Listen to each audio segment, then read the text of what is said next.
سماوات طباقا ما ترى في خلق الرحمن من تفاوت فارجع البصر هل ترى من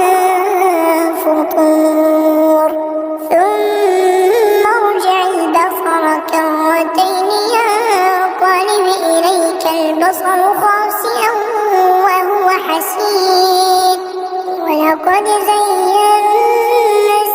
السماء الدنيا بمصابيح وجعلناها رجوما للشياطين وأعتدنا لهم عذاب السعير وللذين كفروا بربهم عذاب جهنم وبئس المصير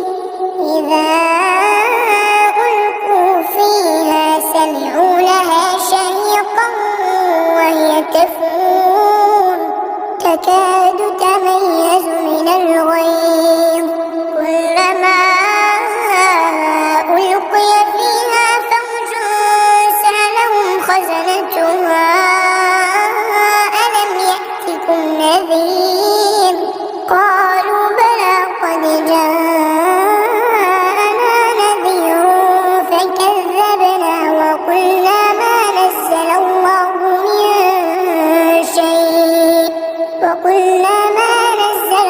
من شيء إن أنتم إلا في ضلال كبير وقالوا لو كنا نسمع أو نعقل ما كنا في أصحاب السعير فاعترفوا بذنبهم فسحقا لأصحاب السعير إن الذين يخشون ربهم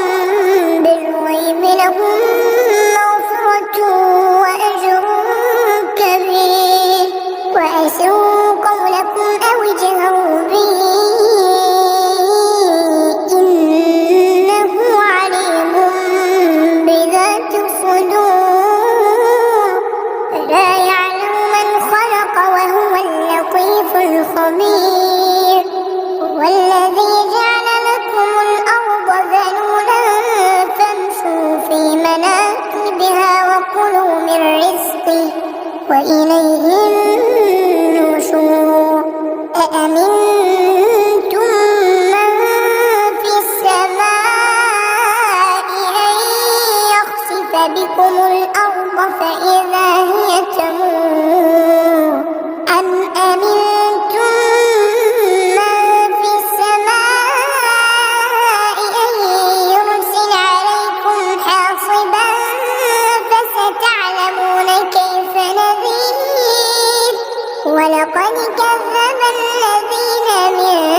قبلهم فكيف كان نكير أولم يروا إلى الطير فوقهم صافات ويقبض ما يمسكهن إلا الرحمن إنه بكل شيء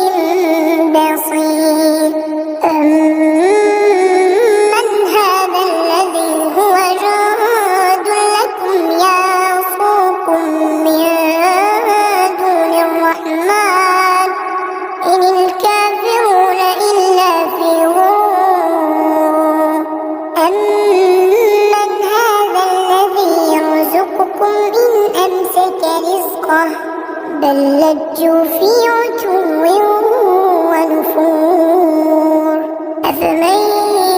يمشي مكبا على وجهه أهدى أمن يمشي سويا على صراط مستقيم قل هو الذي أنشأكم وجعل لكم السمع والأبصار والأفئدة قليلا ما تشكرون قل هو الذي ذرأكم في الأرض وإليه تحشرون ويقولون متى هذا الوعد إن كنتم صادقين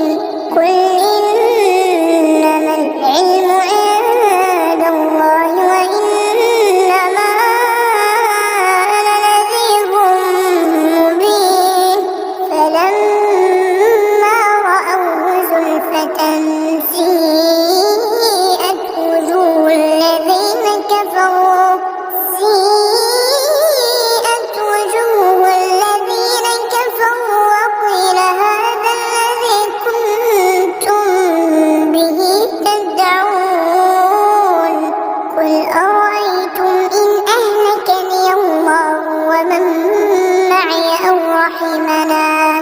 فمن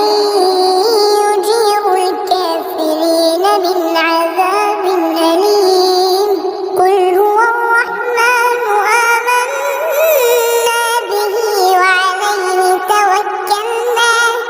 فستعلمون من هو في ضلال